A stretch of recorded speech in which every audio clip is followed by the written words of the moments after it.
DJ Rohit, Rohit, Rohit, Rohit.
पंधरा तारखेला सुजात दादांचा वाढदिवस आहे. हा विजयी भेट त्यांना देणार का? जोरात बोलायचे, यांचे कानाचे पडदे फाटले पाहिजे. 15 तारखेला गॅस सिलेंडरवर मतदान करून दादांना गिफ्ट देणार का? वंचितला मतदान करणार का? धन्यवाद. जय भीम, जय भारत.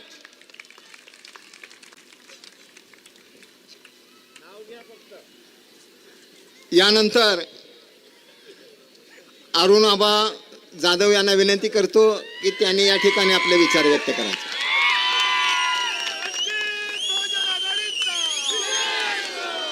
सर्व परिवर्तनवादी चळवळीतल्या महापुरुषाला वंदन करतो. विचारपीठावरती तो मामा सर्व गोर गरीब कष्टकरी शोषित दलित आदिवासी भटकी विमुक्त ज्यांना ज्यांना कुणाचा सहारा नाही तशा तमाम लोकांचे सर्वांचे नेते, तुमचे नेते, माझे नेते, आपल्या सगळ्यांचे नेते आदरणीय डॉक्टर बाळासाहेब आंबेडकर साहेब, त्याचबरोबर सोमनाथजी साळुंखे साहेब, डॉक्टर ढेपे साहेब, चंद्रशेखरजी आणि उपस्थित असणाऱ्या सर्व माझ्या भावांनो आणि बहिणींनो, आणि उद्याच्या नगरपालिकेमध्ये तुमच्या आमच्या सगळ्याच्या बाजूने एक एल्गार पुकारून त्या ठिकाणी लढा देणारे सगळे उद्याचे भावी नगरसेवक या ठिकाणी. मित्रांनो, तुम्ही सगळ्यांनी महाराष्ट्रामध्ये 21 तारखेचा निकाल पाहिला होता.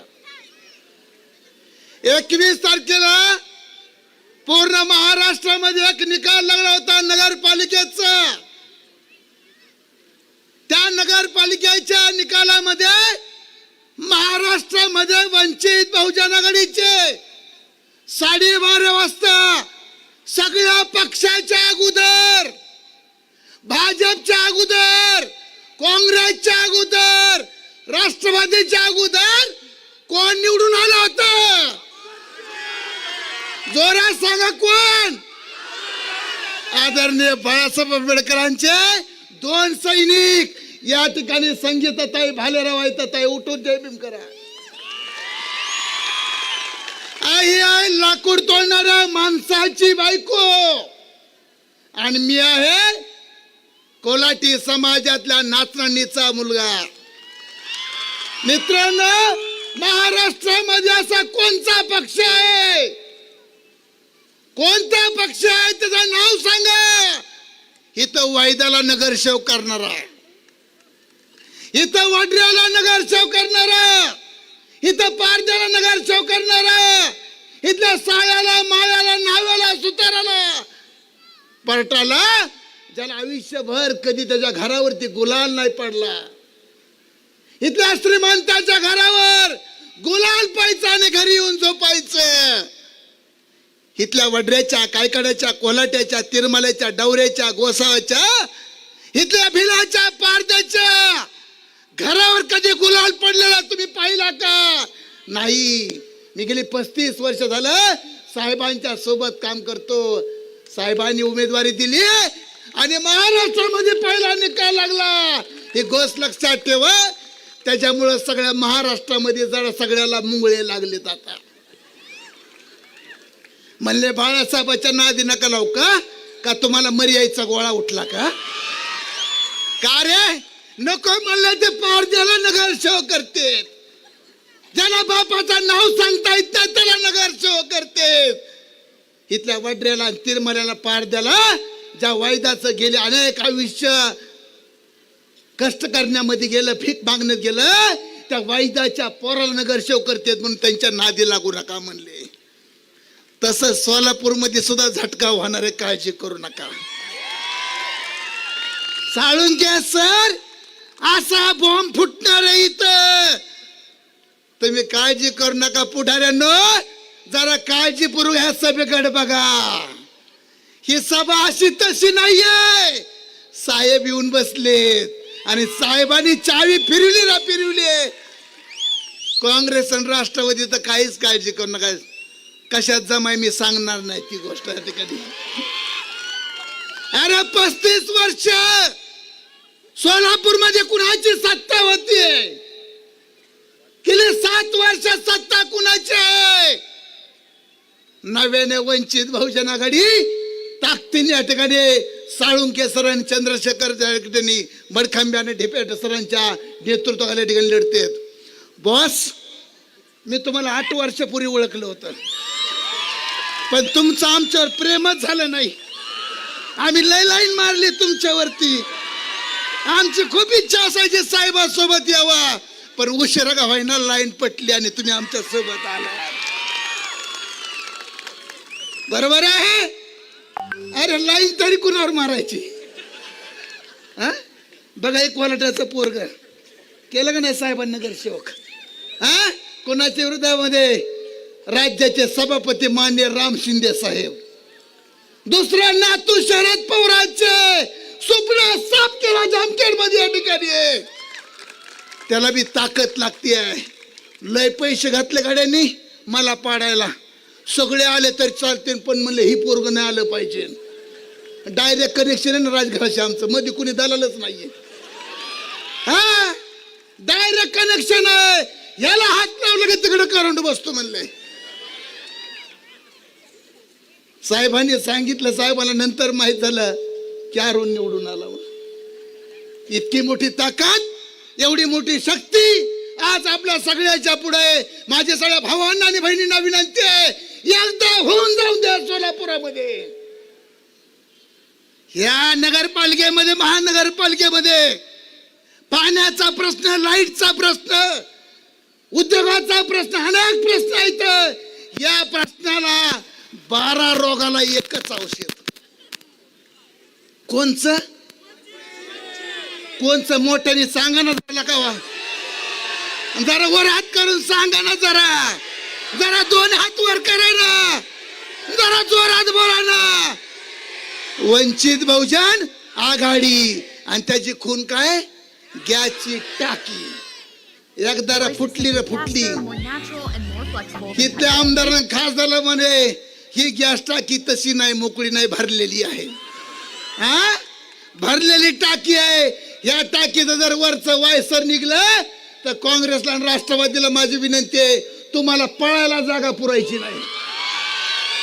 तुम्हाला पळायला जागा पुरायची नाहीये.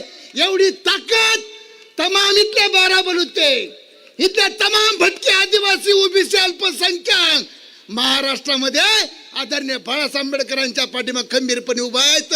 एकमेव नेता आहेत. तुम्हाला माहितीये कशी सेटलमेंट चालली अंधारातून. लय दांडगी सेटलमेंट आहे. तुम्हाला काय सांगा. भाजप म्हणते आहे सगळे आले तरी चालते, पण वंचित ना आले पाहिजे. काय तुमच्या बोकांडी बसती काय?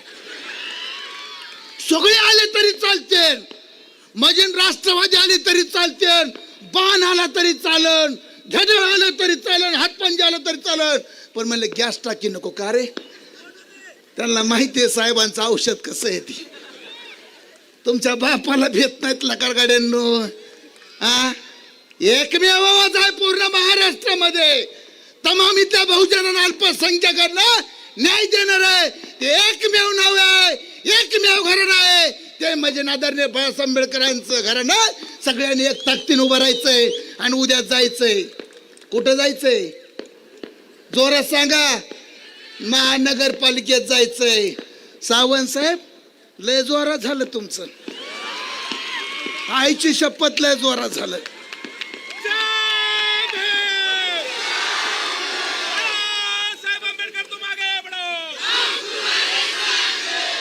पण घोषणा द्यायच्या, पण मतदान पण करायचं.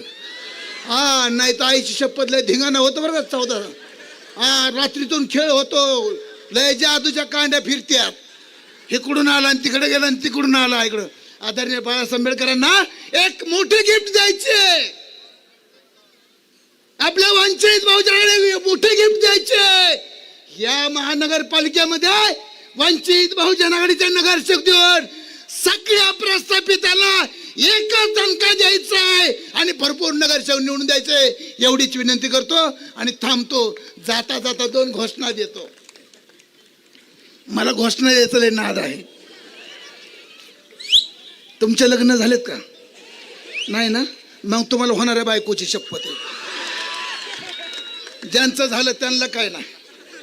तुम्हाला सगळ्याला माझी विनंती आहे, माझी शपथ आहे. जोरदार वर हात करून घोषणा द्यायच्या. बघू हा, कुणाचा आवाज, महिलांचा आवाज जास्त का पुरुषांचा आवाज जास्त? होऊन जाऊन द्या पोरांना, आता काय काळजी करू नका. तुम्ही बी आता तुटून पडायचं. चालेल.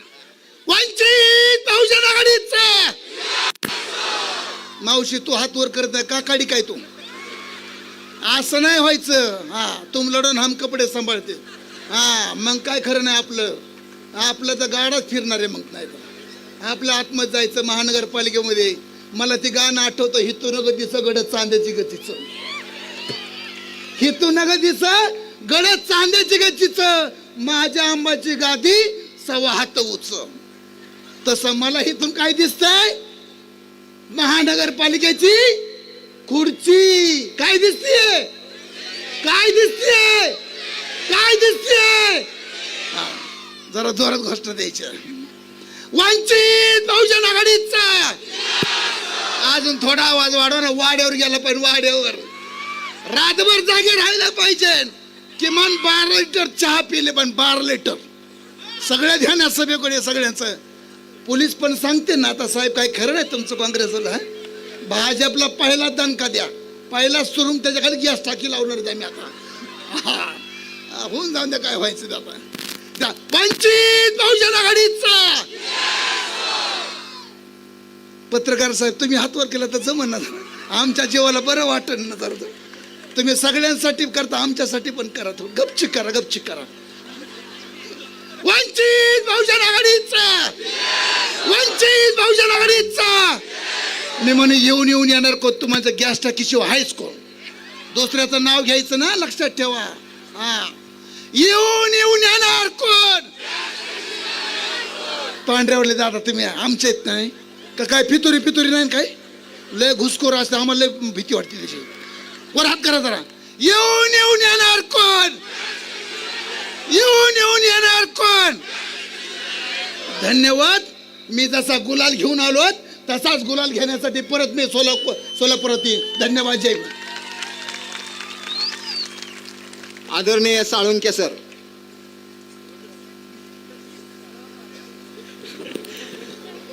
सोलापूर महानगरपालिकेच्या निवडणुकीच्या प्रचाराच्या निमित्तानं आयोजितच्या जाहीर सभेमध्ये मंचावरती उपस्थित असणारे आपल्या सगळ्यांचे नेते श्रद्धेय बाळासाहेब आंबेडकर, सोलापूर शहराचे महाराष्ट्राचे प्रसिद्ध धन्वंतरी डॉक्टर नितीनजी ढेपे सर, ज्यांचं आत्ताच कडाक्याचं या ठिकाणी भाषण झालं, जामखेडचे नवनिर्वाचित नगरसेवक अरुणाबा जाधव, जिल्ह्याचे अध्यक्ष, सर्वच पदाधिकारी.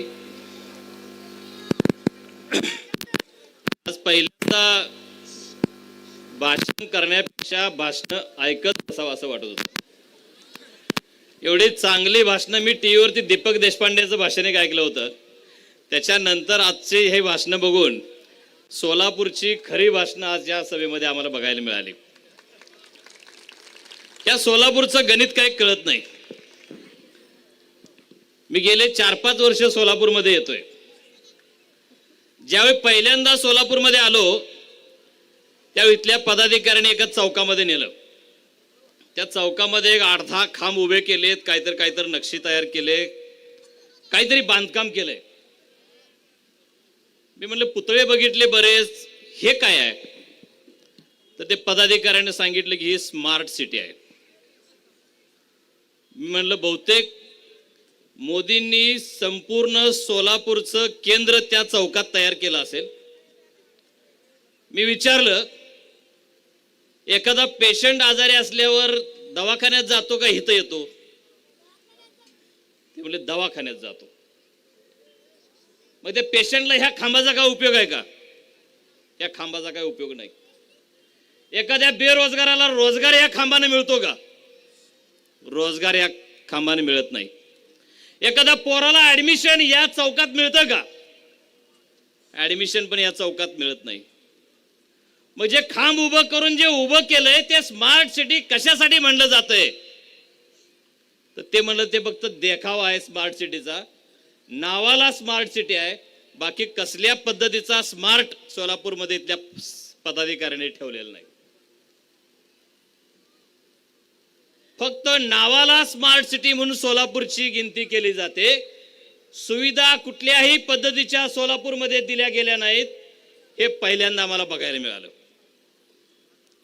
त्याच दिवशी काही बॅनर लागले होते सोलापूरमध्ये.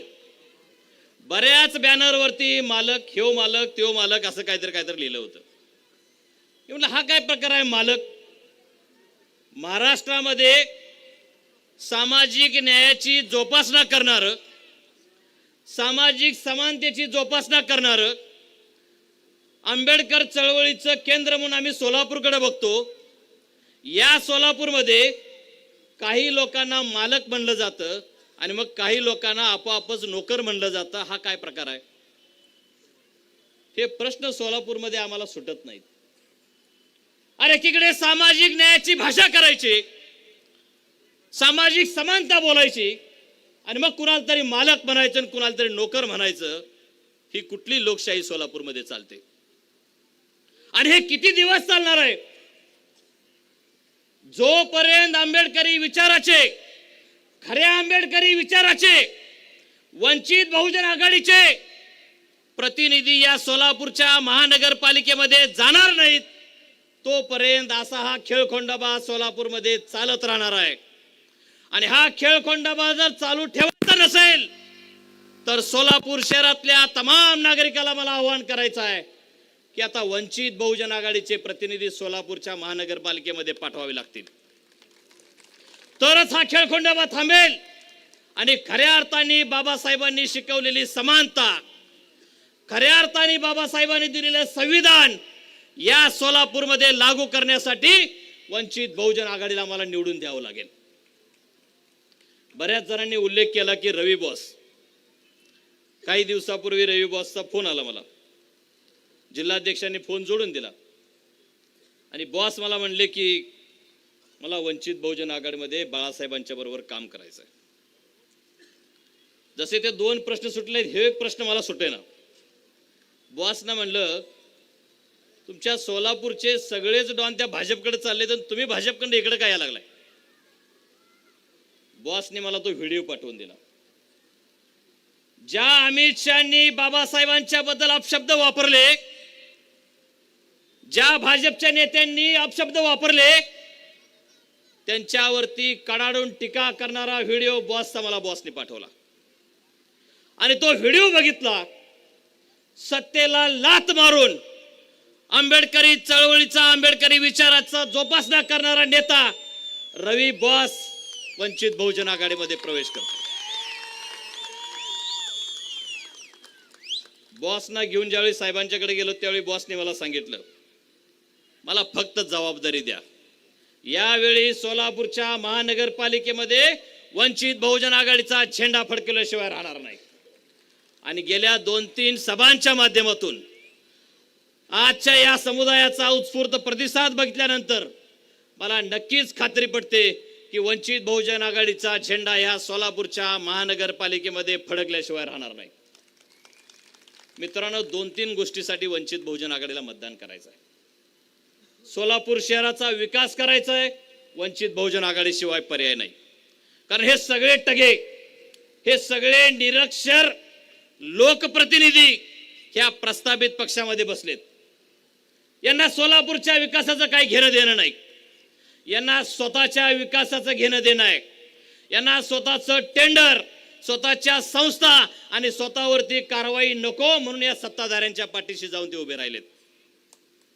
यांना नेस्तनाबूत करण्यासाठी आणि खऱ्या अर्थानं लोकांची सेवा करणारे प्रतिनिधी वंचित बहुजन आघाडीच्या माध्यमातून पाठवण्यासाठी वंचित बहुजन आघाडीला मतदान करायचं आहे. आज इथं तमाम बसलेल्या नागरिकांना, बांधवांना, भगिनींना मला आवाहन करायचं आहे. आजची सभा संपल्यानंतर रोज 2-3 गोष्टी करायच्या आहेत. करणार का नाही? बाळासाहेबांनी जे 22 शिलेदार निवडले त्यांना जर महापालिकेमध्ये पाठवायचं असेल तर एक काम आपल्याला करावं लागेल. आपण तर मतदान करणारच आहे, पण रोज सकाळी उठल्यानंतर 10 ओबीसींची भेट घ्यायची, 10 मुस्लिम बांधवांची भेट घ्यायची, 10 वडार बांधवांची भेट घ्यायची, 10 भटक्यांची भेट घ्यायची. बहुजन चळवळीतल्या या तमाम वंचित समूहातल्या प्रत्येक 10 लोकांना भेटायचं. किती दिवस आहेत आपल्याकडे? एवढ्या दिवसामध्ये सगळे संपले पाहिजे सोलापूर मधले. आणि काय सांगायचं आहे? अरे ज्यावेळी ओबीसी अडचणीमध्ये होता त्यावेळी या प्रस्तावित पक्षामधला कुठलाही पक्ष ओबीसींच्या पाठीशी उभा राहिला नाही. ज्या भाजपचा डीएनए ओबीसी म्हणून सांगितला जातो त्या भाजपनं ओबीसींच्या फक्त तोंडाला पाने पुसण्याचा कार्यक्रम केलेला आहे. ओबीसींचे प्रश्न सोडवलेले नाहीत. या देशामध्ये मंडल आयोग लागू कुणी केला? बाळासाहेब आंबेडकरांच्या आग्रहामुळे मंडल आयोग लागू झाला, हे त्या ओबीसीना ठणकावून सांगायचं आहे. ओबीसीना आरक्षण वाचलं पाहिजे, ओबीसीना 52% आरक्षण मिळालं पाहिजे म्हणून आग्रह कुणी धरला? बाळासाहेब आंबेडकरांनी धरला, हे त्या ओबीसीना सांगायचं आहे. अरे ज्यावेळी मराठा बांधवांच्या मध्ये आणि ओबीसीच्या मध्ये या प्रस्थापितांनी द्वेष निर्माण केला होता, ओबीसी भयभीत झाला होता, त्यावेळी महाराष्ट्रामध्ये फिरून ओबीसीच्या पाठीशी ठामपणे उभे राहिले. कोण उभे राहिले? आदरणीय बाळासाहेब आंबेडकर उभे राहिले. या सोलापुरातल्या तमाम ओबीसींना तुम्ही रोज भेटून सांगायचं आहे, तुमचं आरक्षण बाळासाहेबांनी वाचवलंय, तुम्हाला आरक्षण बाबासाहेबांनी दिलंय आणि हेच आरक्षण जर अबाधित ठेवायचं असेल, तुमच्या पाठीशी ठामपणे जर कोण उभं राहायचं असेल, तर यावेळी तुम्हाला वंचित बहुजन आघाडीला मतदान करावं लागेल. तमाम ओबीसींनी वंचित बहुजन आघाडीला मतदान केलं तर निश्चितपणे तुम्ही भविष्यामध्ये सुरक्षित होणार आहे, हे ओबीसीना तुम्ही ठणकावून सांगायचं आहे. तमाम मुस्लिम बांधवांना सांगायचं आहे की ज्या ज्यावेळी तुम्ही अडचणीमध्ये होता त्यावेळी फक्त एकच नेता तुमच्यासाठी धावून आला, तो सोलापूरमध्ये आले बाळासाहेब, महाराष्ट्रामध्ये ठिकठिकाणी गेले. प्रत्येक वेळी मुस्लिम बांधवांच्या अडचणीला धावून जाणारे नेते फक्त बाळासाहेब आंबेडकर आहेत.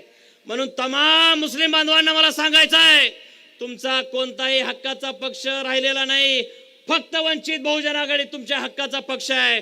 यावेळी वंचित बहुजन आघाडीला मतदान करा.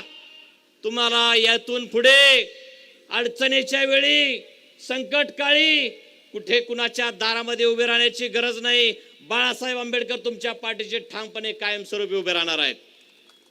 तुम्ही मुस्लिम बांधवांना सांगा, तुम्ही ओबीसींना सांगा, तुम्ही वडार बांधवांना सांगा, तुम्ही ओबीसी, एससी, एसटी सगळ्यांना सांगा की वंचित बहुजन आघाडी एकमेव पर्याय राहिलेला आहे. इतर पक्षांच्याकडे जाऊन त्यांची विचारधारा जर तपासली तर निश्चितपणे लक्षात येतं की विचारधारेवर ठाम असणारा एकमेव पक्ष वंचित बहुजन आघाडी राहिलाय. आम्ही बघतो काँग्रेस, तुम्ही बातम्या वाचत असाल, काही नगरपालिकेमध्ये काँग्रेस आणि भारतीय जनता पार्टीने युती केलेली आहे. अरे जो काँग्रेस भारतीय जनता पार्टीचा विरोधक म्हणून राहतो त्याला तुम्ही मतदान केलं विरोधक म्हणून, आणि तोच एखाद्या नगरपालिकेमध्ये सत्ता मिळवण्यासाठी भारतीय जनता पार्टीशी हातमिळवणी करतो.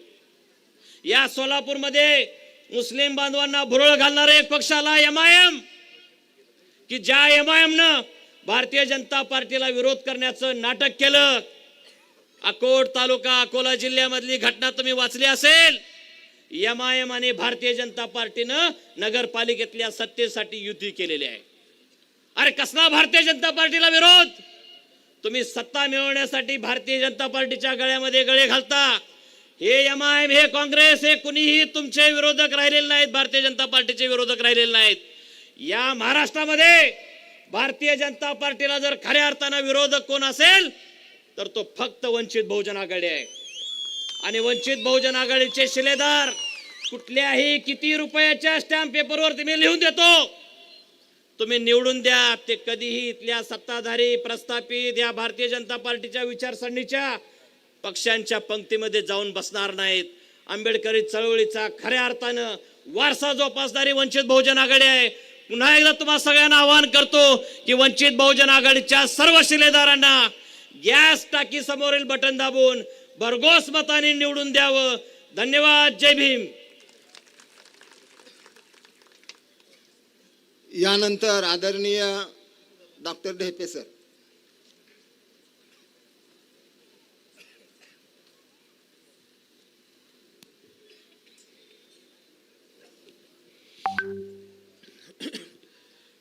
तमाम मानव जातीचे कल्याण व्हावे यासाठी ज्या ज्या महामानवांनी आपलं आयुष्य दिलं त्या सर्व महामानवांना माझा मानाचा नमस्कार. मी जेव्हा वंचित बहुजन आघाडीमध्ये बाळासाहेबांनी मला फोन करून प्रेमानं बोलवून घेतलं आणि डॉक्टर तुम्हाला राष्ट्रीय कार्यकारिणीमध्ये काम करायचं आहे, तेव्हा मी बाळासाहेबांना सुजातदादांना विचारलं होतं. बाळासाहेबांना डायरेक्टली नाही विचारलं. म्हणलं साहेब मला असं एकदम मोठ्या आवाजात भडव्या नालायका वगैरे असं शिव्या न घालता मी हळू आवाजात बोललं तर पक्षात तुम्ही ठेवाल का, चालेल का? बाळासाहेब म्हणले ठीक आहे, तुम्ही डॉक्टर सारखं बोललात तरी चालेल आणि तरी तुम्ही वंचित पक्षामध्ये राहू शकता.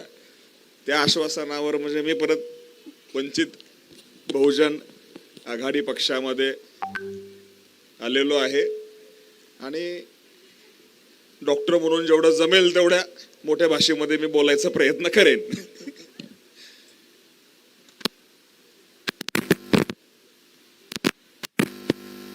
मी वंचित मध्ये आलो एकाच कारणासाठी, कारण बाळासाहेब या व्यक्तीबद्दल, या माणसाबद्दल मला मनापासून प्रेम आहे आणि मनापासून आदर आहे.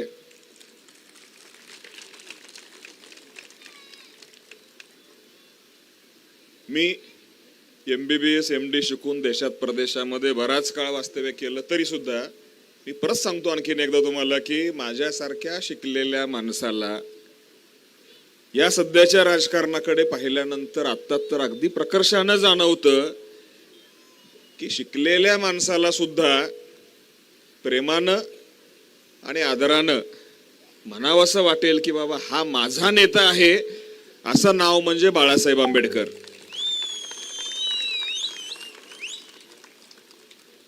तर या प्रेमापोटी, या आदरापोटी मी वंचित बहुजन आघाडीमध्ये आलो आणि त्याचं दुसरं कारण म्हणजे मागच्या 5 वर्षामध्ये आरक्षणाचा जो काही खंडोबा झाला त्यामुळे ओबीसी आरक्षणाच्या वेळी सर्व पक्ष हे नरो वा कुंजरो वा अशी भूमिका घेत असताना केवळ एका पक्षानं ठाम भूमिका घेतली की ओबीसींचं आरक्षण टिकलं पाहिजे, मराठ्यांना वेगळं आरक्षण द्या, ओबीसींना वेगळं आरक्षण द्या, अशी भूमिका मांडणारा एकमेव पक्ष होता वंचित बहुजन आघाडी आणि एकमेव नेता होता बाळासाहेब आंबेडकर.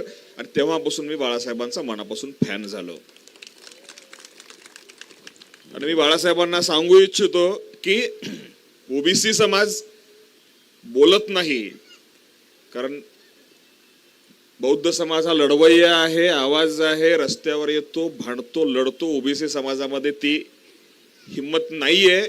ते समोर जरी नाही आले, बोलून जरी नाही दाखवलं तरी संपूर्ण ओबीसी समाजाला माहीत आहे ओबीसी समाजाच्या आरक्षणासाठी लढणारं कोण आहे आणि हे आरक्षण जर धोक्यात आलं तर ते वाचवायला पुढं कोण येणार आहे हे सर्व ओबीसींना माहीत आहे. त्यामुळे पूर्ण ओबीसी समाज बाळासाहेब तुमच्या पाठीशी आहे, वंचितच्या पाठीशी आहे.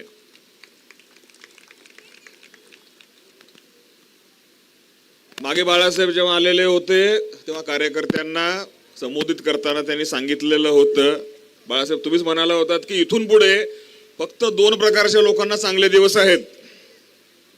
भविष्यकाळ म्हणजे 2 प्रकारच्या लोकांचाच आहे. एक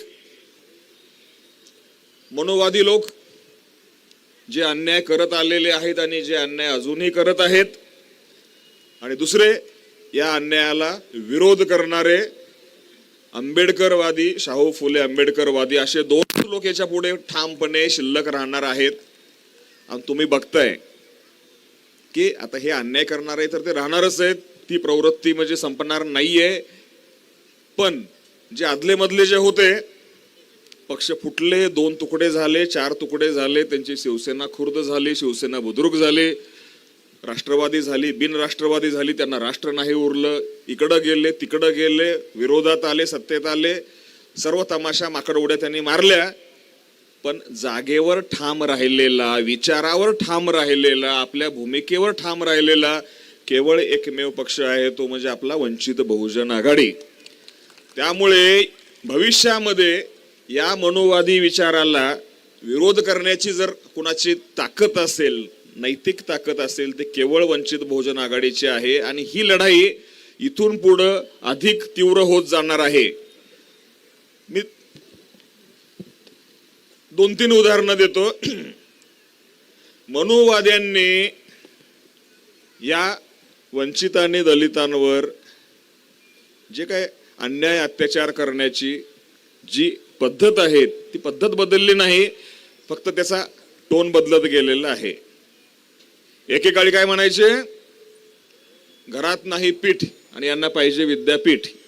म्हणजे हिनवायचे काय, आपल्या घरात पीठ नाही आणि तुम्हाला कशाला विद्यापीठ पाहिजे.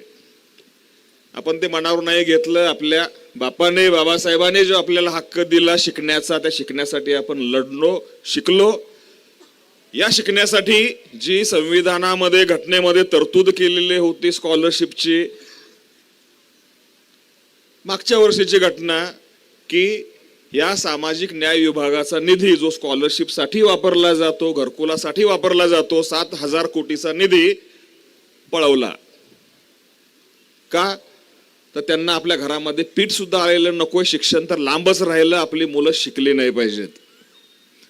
आणि तिसरं उदाहरण आत्ता परवाचं, PhD करण्यासाठी जी फेलोशिप असते, स्कॉलरशिप असते, त्या स्कॉलरशिपचा पैसा अडवून धरला आणि PhD साठीचा पैसा, जी स्कॉलरशिप आहे, तो पैसा रिलीज करावून मागणी केल्याच्या नंतर आपल्या राज्याचा जो उद्दाम वित्तमंत्री आहे, त्या वित्तमंत्र्यांनी सांगितलं, तुम्हाला एका घरामध्ये 2-2, 4-4 PhD कशाला पाहिजेत.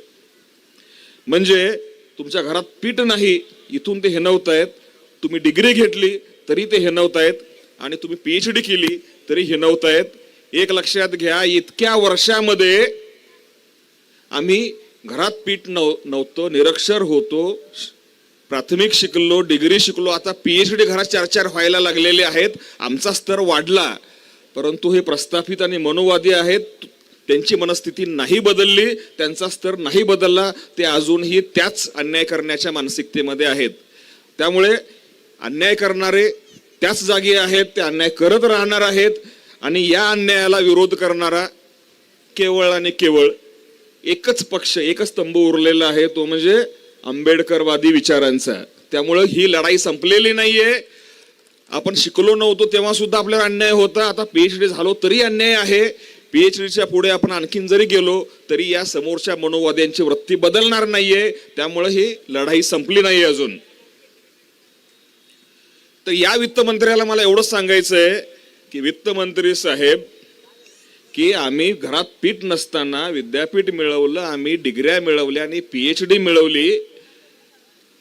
आमच्या बापानं आम्हाला डिग्री आणि PhD मिळवायची अक्कल दिली, ती प्रेरणा दिलेली आहे. तुमच्यासारखं मुलाला 1700 कोटीची जमीन फुकटामध्ये लाटून 500 रुपयात फुकट मुलाला भेट दिली नाही आम्ही. आणि ती सुद्धा महारवतनाची जमीन, 1700 कोटीची जमीन 500 रुपयामध्ये घशात घालून आपल्या पोराला भेट देणारा हा वित्तमंत्री आम्हाला सांगतोय की तुम्हाला घरामध्ये 2-2, 4-4 PhD कशाला पाहिजेत. हा फरक आहे. आमच्या बापानं आम्हाला PhD करून 4-4 PhD घरात आणायला शिकवलं, महारवतनाची जमीन लाटून ती जमीन घरामध्ये आणायला आम्हाला नाही शिकवलं. त्यामुळं आता या सध्याच्या परिस्थितीमध्ये आरक्षण वाचवायला एकमेव वंचित बहुजन आघाडी, संविधान वाचवायला आम्हीच संविधानाच्या बाजूला उभे राहिलो. आणि ज्यांनी वल्गना केलाय 400 पार ते 400 वरून दान मन खाली 250 आपटले, ती ताकद केवळ वंचितचीच आहे. तुम्ही EVM मध्ये घोटाळे करा, देशात पहिल्यांदा आवाज उठवला वंचितनंच.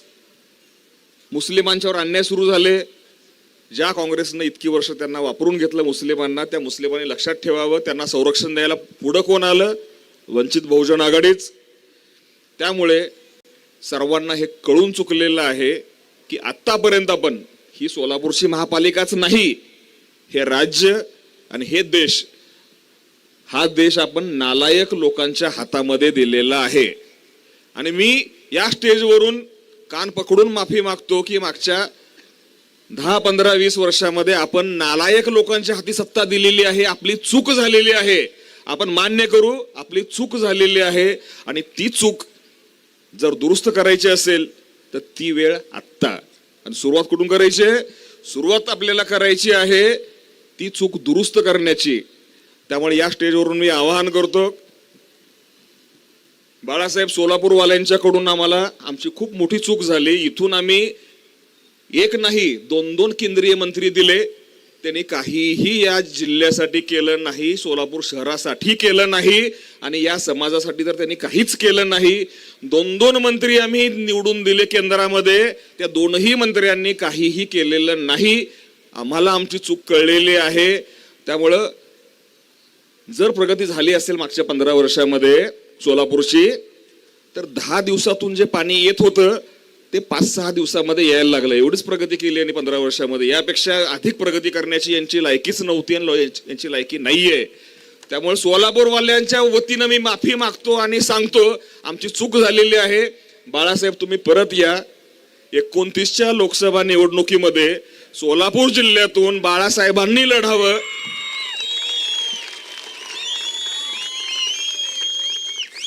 कारण या सोलापूरचं जे वाटोळ झालेलं आहे त्याला आम्ही जबाबदार आहोत. आमची चूक झालेली होती. आम्ही ती चूक दुरुस्त करण्याची संधी आम्हाला द्या. 29ला तुम्ही सोलापुरातून लढा आणि आपल्याला जर पुढच्या निवडणुकीमध्ये बाळासाहेबांना सोलापुरातून निवडून आपल्याला दिल्लीमध्ये पाठवायचं असेल तर आत्तापासून आपल्याला महापालिकेतल्या प्रत्येक जागेवर आपला माणूस गेला पाहिजे. इथल्या प्रत्येक आमदारकीवर आपला माणूस गेला पाहिजे. इथल्या प्रत्येक सीटवर वंचित बहुजन आघाडी आली पाहिजे. त्यामुळे बाळासाहेबांना आणि वंचितला दिल्लीमध्ये सत्ता गाजवण्यासाठी पाठवायचं आहे की नाही? बाळासाहेबांना जर आपल्याला दिल्लीत पाठवायचं असेल तर आत्तापासून आपल्याला हा सोलापूरचा मतदारसंघ तयार करायचा आहे. बाळासाहेब मी तुम्हाला आश्वासन देतो हा मतदारसंघ आम्ही प्रत्येक वार्डातून प्रत्येक बूथ मधून आम्ही तयार करू. तुम्हीच या. आमच्या हातून चूक झालेली आहे आणि हे सोलापूरचं झालेलं वाटोळ सुधारायचं असेल तर परत इथं वंचितच आला पाहिजे आणि बाळासाहेबच आले पाहिजेत. धन्यवाद.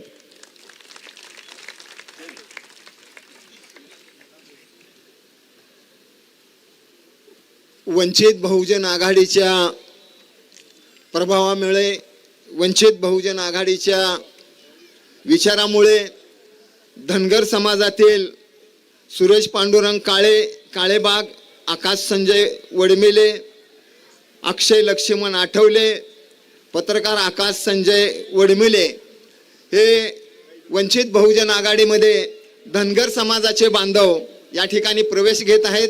साहेबांना विनंती करतो की त्यांचा सत्कार करावा व धनगर समाजाच्या वतीनं या ठिकाणी साहेबाचा सुद्धा सत्कार होत आहे.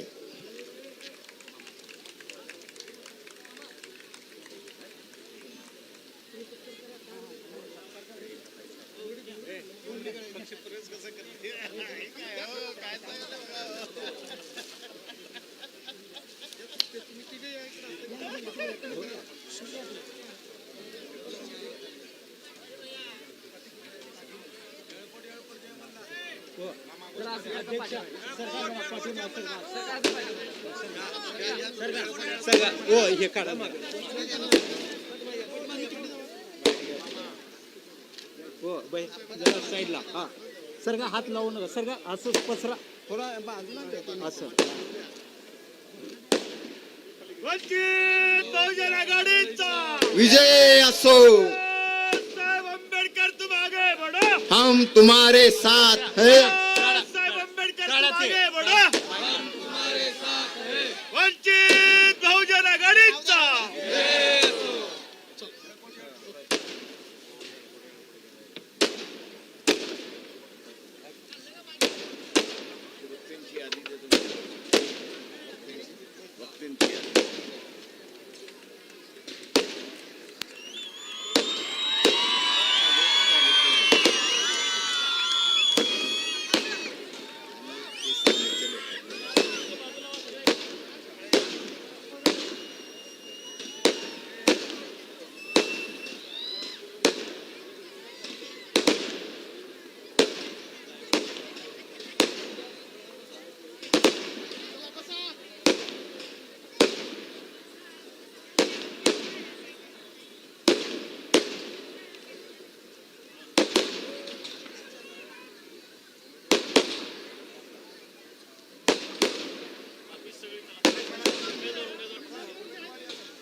सोलापूर,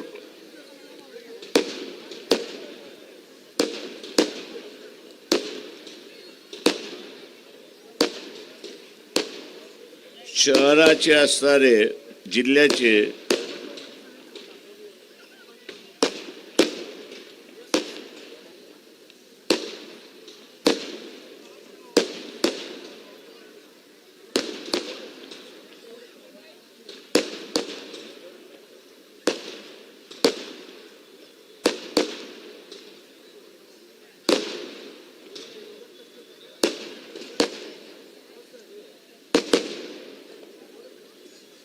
निरीक्षक सोमनाथजी साळुंके ज्यांनी आपल्या समोर या ठिकाणी भाषण केले असे असणारे डॉक्टर ढेपेजी, अरुण जाधव, रवी गायकवाड, जिल्ह्याचे असणारे अध्यक्ष चंद्रशेखर मडिकांबे, शहर अध्यक्ष प्रशांत गणोकार, जिल्हा महासचिव अनिरुद्ध वाघमारे, शहराचे युवाचे अध्यक्ष महेश जाधव, शहर महिला अध्यक्ष पल्लवी सुरेखाजी, शहर महासचिव विनोद इंगळे, उपस्थित सन्माननीय व्यासपीठ आणि व्यासपीठावरती उपस्थित असणारे 22 महानगरपालिकेचे असणारे उमेदवार, उपस्थित बंधूंनो, भगिनींनो आणि बाळमित्रांनो,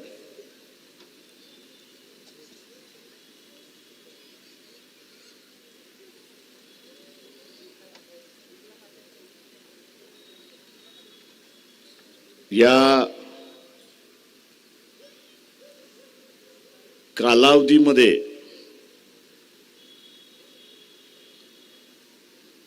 एक ऐतिहासिक जबाबदारी ही आपल्यावरती आलेली आहे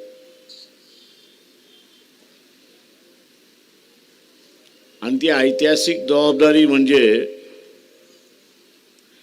इथे जो लोकशाहीवादी आहे, संविधानवादी जो आहे, मानवतावादी जो आहे, तो या अगोदर काँग्रेस बरोबर होता, तो समाजवादी बरोबर होता, तो कम्युनिस्टांबरोबर होता,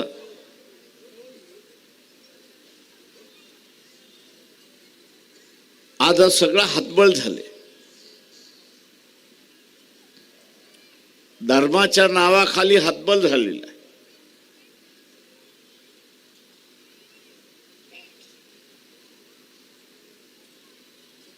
आणि हतबल झाल्यामुळे तो आता फुले शाहू आंबेडकरी विचाराच्या समूहाकडे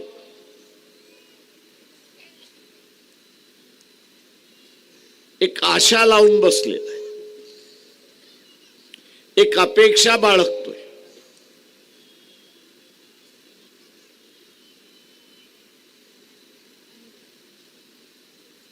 की हा जो मनुवादी आहे, पण हिंदू या शब्दाचा वापर करू धार्मिक तेढ निर्माण करू प्यादासारखा मुसलमानांना वापरतो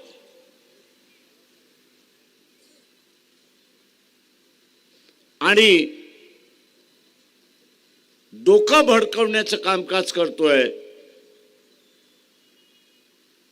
याला आळा घालण्याचं, याला थांबवण्याचं आणि या देशामध्ये जो नरसंहार होईल ती थांबवण्याची जबाबदारी ही फुले शाहू आंबेडकर विचाराच्या माणसाकडून करतोय, हे लक्षात घ्या. ही ऐतिहासिक जबाबदारी आहे.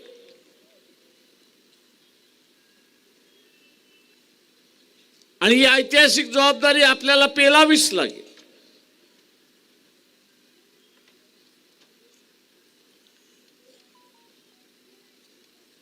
जे मनुवादी,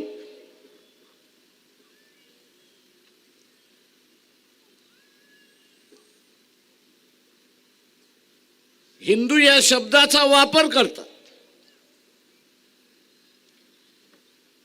मी इथल्या असणाऱ्या ओबीसीना विचार,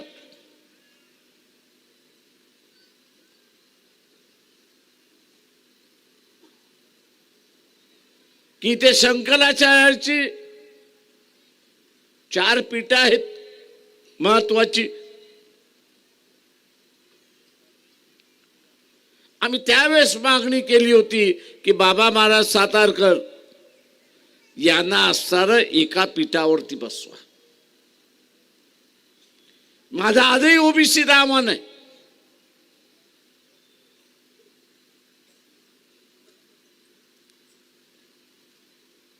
की हे ओबीसी बरोबर आहेत की नाही, धर्मवादी मनुवादी हे ओबीसी बरोबर आहेत की नाहीत,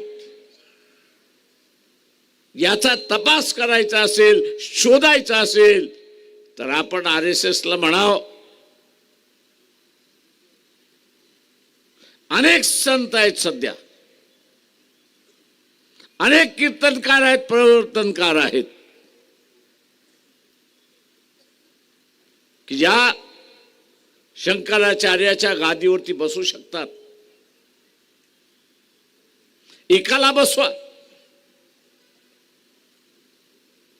तुम्ही एकाला बसवलं तर मी असं म्हणेन तुम्ही धर्मामध्ये बदल आणला, सुधारणा आणली, तशी असणारी परिस्थिती आहे. आणि खऱ्या अर्थाने तुमचा असणारा ओबीसी वरती प्रेम आहे, त्यांना धर्मामध्ये स्थान आपण देत आहे.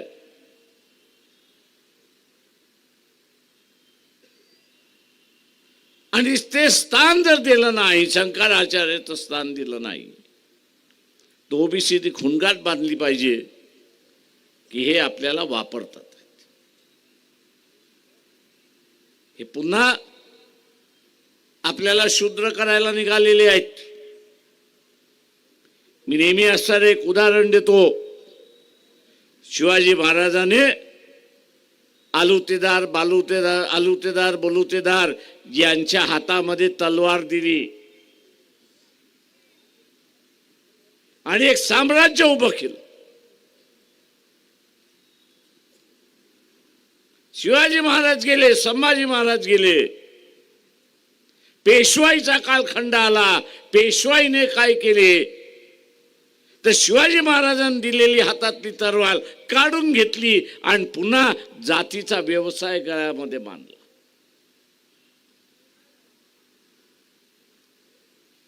पुन्हा गळ्यामध्ये जातीचा व्यवसाय बांधला.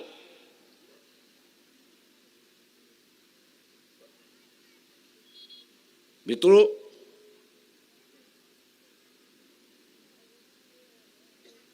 आजही पुन्हा आपल्याला दिसतंय की महात्मा फुले असतील, शाहू महाराज आहेत, बाबासाहेब आहेत, पेरियार आहेत, की आधी त्या काळी तलवार ही महत्वाची होती. आजच्या काळामध्ये पेन हे महत्वाचं आहे.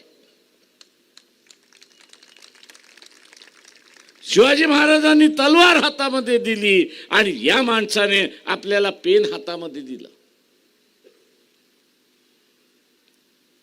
या आधुनिक काळातली असणारी तलवार, पेन ही तलवार आहे, हे आपण लक्षात घ्या. आधुनिक काळातली पेन ही तलवार आहे आणि ती तलवार आपल्या हातामध्ये दिली. आज ती तलवार काढून घेण्याच्या व्यवस्थेमध्ये आहेत. आज ते काढून घेण्याच्या व्यवस्थेमध्ये आहेत. तुम्हाला स्कॉलरशिप कशासाठी पाहिजे? तुम्हाला डिग्र्या कशासाठी पाहिजेत?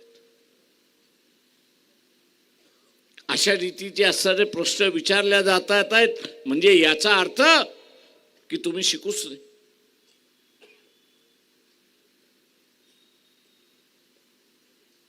आणि म्हणून हा भेदरलेला जो माणूस आहे,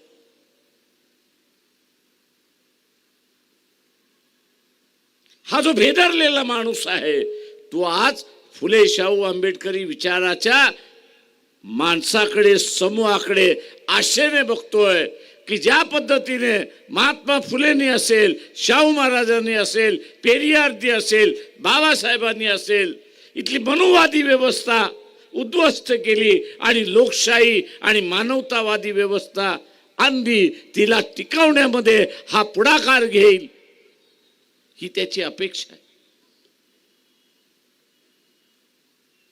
काळ ठरवण्यापेक्षा किंवा इतिहास ठरवण्यापेक्षा आपण ठरवायचं आहे की मी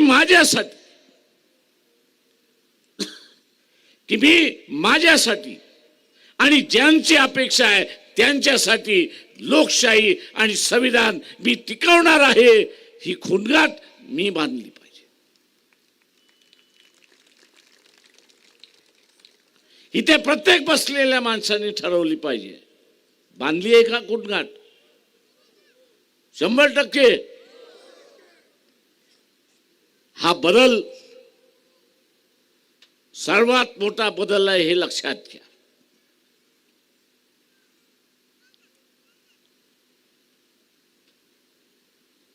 हा सर्वात मोठा बदल आहे, हे लक्षात घ्या. बाबासाहेब नेहमी म्हणत असत की सत्ताधारी व्हा,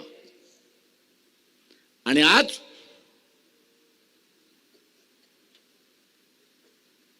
हाच बेधरलेला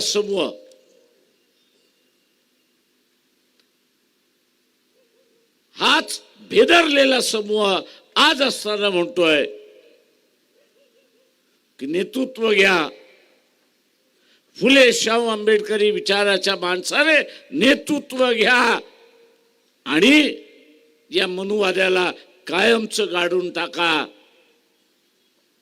ही ऐतिहासिक जबाबदारी आपल्याला घ्यायची. हे नवीन भांडण नाही, हे भांडण नवीन नाहीये, हे जुनच आहे. याचा असताना उल्लेख बाबासाहेबांनी 54-55 अलाहाबाद विश्वविद्यालयामध्ये ज्यावेळेस भाषण दिलं, त्यावेळेस त्यांनी सांगितलं की या देशातला माणूस हा द्वंद्वमध्ये आहे, संभ्रमात आहे, द्वंद्वमध्ये आहे, संभ्रमात आहे.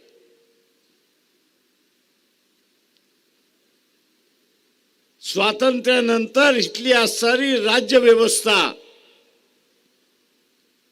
ही संविधानाच्या सिद्धांतावरती चालेल,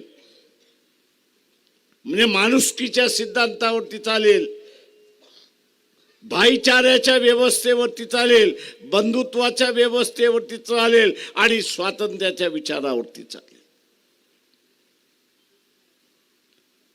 पण ते म्हटले प्रत्यक्षात या देशामधला माणूस हा मनुवाद्याच्या विचाराने चाललाय. मनुवाद्याच्या विचाराने चाललेला आहे. आणि बाबासाहेब म्हणाले की हे दोन्ही रस्ते समांतर नाही आहेत. तर एक दक्षिणेला जातो तर एक उत्तरेला जातो. काही काळ बाबासाहेब म्हणाले की तुम्ही असताना तुमचे पाय फाकू शकता आणि जगण्याचा प्रयत्न करू शकाल, पण पाय पूर्ण फाकले, फाकायला अजून जागा राहिली नाही, तर तुमच्या शरीरावरती परिणाम व्हायला सुरुवात.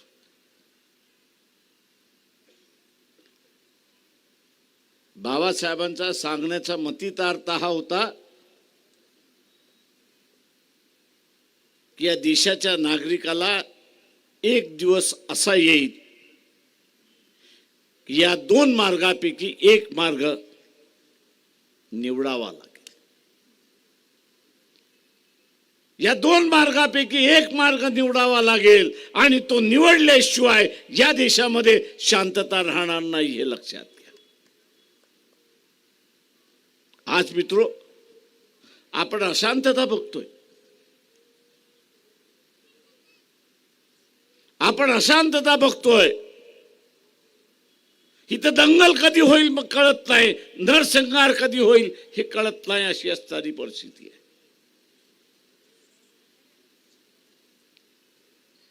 आणि यातून मार्ग काढायचा असेल तर फुले शाहू आंबेडकरी विचाराच्या माणसालाच मार्ग काढता येईल हे आपण लक्षात घ्या. आणि हीच एक ऐतिहासिक जबाबदारी आहे हे आपण लक्षात घ्या.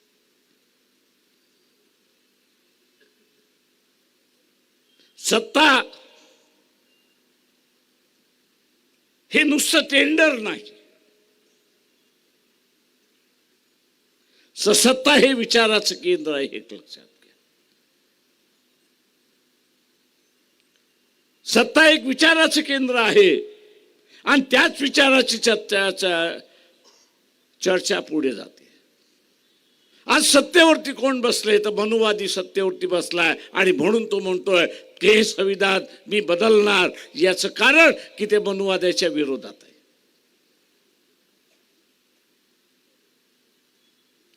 हे मनुवादाच्या विरोधात आहे. इथल्या फुले शाहू आंबेडकरी विचारातल्या माणसाला हे संविधान टिकलं पाहिजे हे बघायचं असेल तर त्यांनी सत्तेवरती बसायला पहिल्यांदा शिकलं पाहिजे. सत्ता जोपर्यंत फुले शाहू आंबेडकरी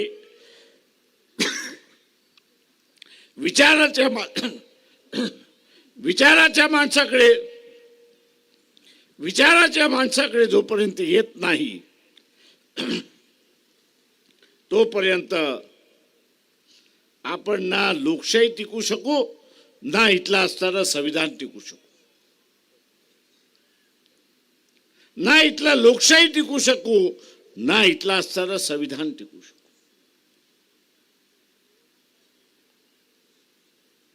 संविधान आणि लोकशाही टिकायची असेल तर आपण काय केलं पाहिजे?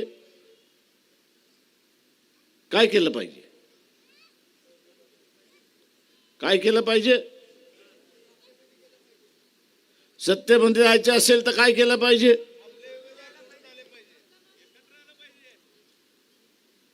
एकत्र येऊन कोणाला आग लावायची?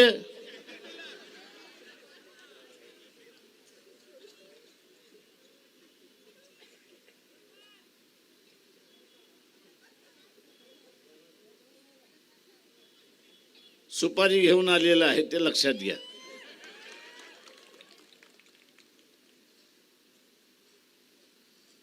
एकत्र येऊन विचार टिकणार आहेत का?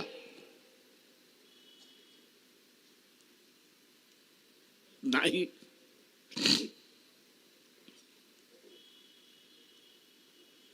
विचार टिकवायचा असेल तर सत्ता हस्तगत करणं गरजेचं आहे. आणि सत्ता हस्तगत करून ते विचार रुजवणं हा त्याच्यातला महत्वाचा आहे हे लक्षात घ्या.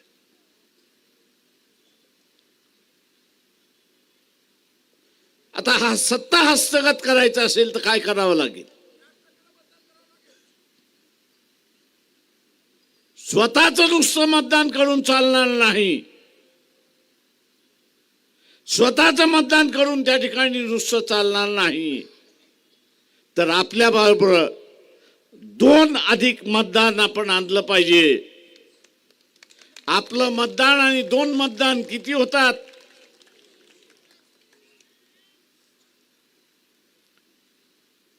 म्हणजे आजच्या फुले शाहू आंबेडकरी मतदानापेक्षा 3 पट मतदान झालं तर आपण जिंकणार की नाही?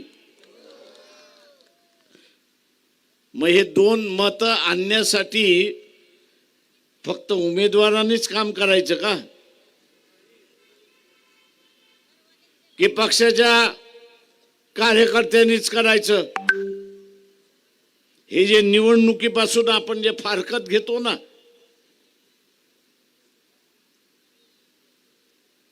निवडणुकीपासून आपण जी फारकत घेतो, मला काय घेणं देणं आहे, तो निवडून येईल, तो बघेल,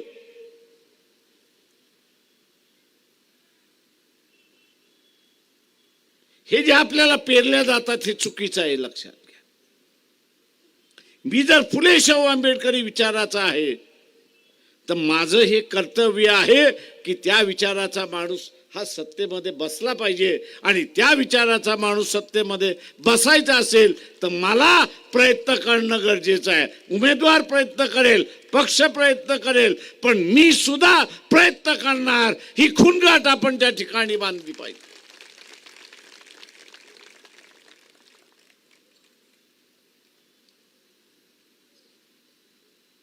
इलेक्शन हे विचारांचं इलेक्शन आहे.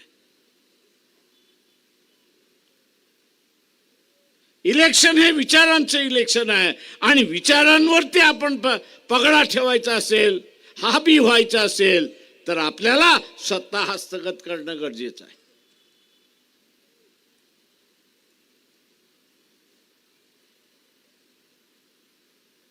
आणि म्हणून आज अनेक जण मला असं विचारतात, मुंबईमध्ये केली, इथं का केली नाही? मी त्यांना म्हणत असतो की जिथे पाटीलकी व्यवस्था लोकशाहीवादी झाली तिथे युती झाली, जिथे पाटीलकी कायम राहिली, जिथे पाटीलकी कायम राहिली तिथे युती झाली नाही. का पाटीलशाही म्हणजे दंडुलकीशाही. आणि म्हणून आपण आपल्या उद्देशाशी टिकून राहिलं पाहिजे. आपल्या उद्देशाशी आपण टिकून राहिलो तर आपण पल्ला गाठू शकतो, हे लक्षात घ्या. निवडणुका जिंकणं आणि हारणं हा एक भाग आहे असं मी त्या ठिकाणी मानतो. जिंकण्यासाठी आपण निवडणुका लढतो याच्याबद्दल दुमत नाही, दुमत नाही. पण निवडणुका हारलो तरी या देशातलं 30% मतदान घेऊन आपण जर हरलो, या देशातलं 30% मतदान घेऊन आपण हरलो तरी चर्चा काय असते की ते लोकशाहीवादी आणि संविधानवादी जनतेची ताकद या देशामध्ये 30% आहे, आणि तिला डावलून चालता येणार नाही, तिला बाजूला सारखून चालणार नाही.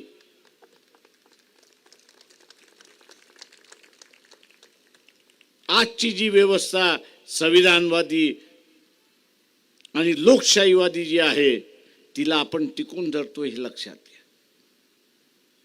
जिंकणं महत्वाचं आहे ह्याच्याबद्दल दुमत नाही, पण इथे लोकशाहीवादी आणि संविधानवादी, मानवतावादी, स्वातंत्र्यवादी संख्या किती आहे हेही दाखवणं त्याच्यातलं महत्वाचं आहे, आणि मतातून ते दिसतं हे लक्षात घ्या. आणि म्हणून माझं आव्हान आहे की उमेदवारांनी गाड्या किती लावल्या, त्यांनी बॅनर किती लावले, त्यांनी पोस्टर किती लावले,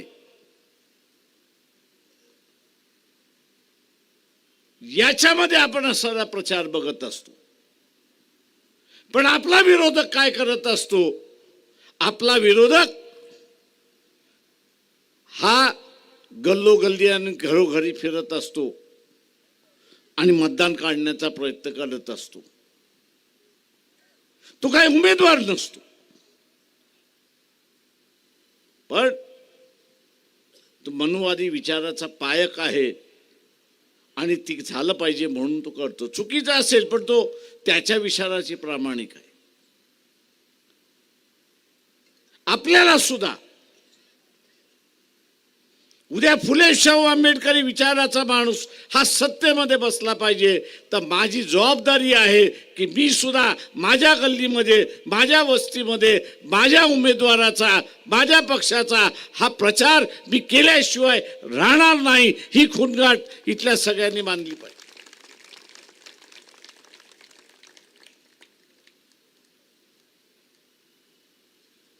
आणि ते जर आपण केलं तर यश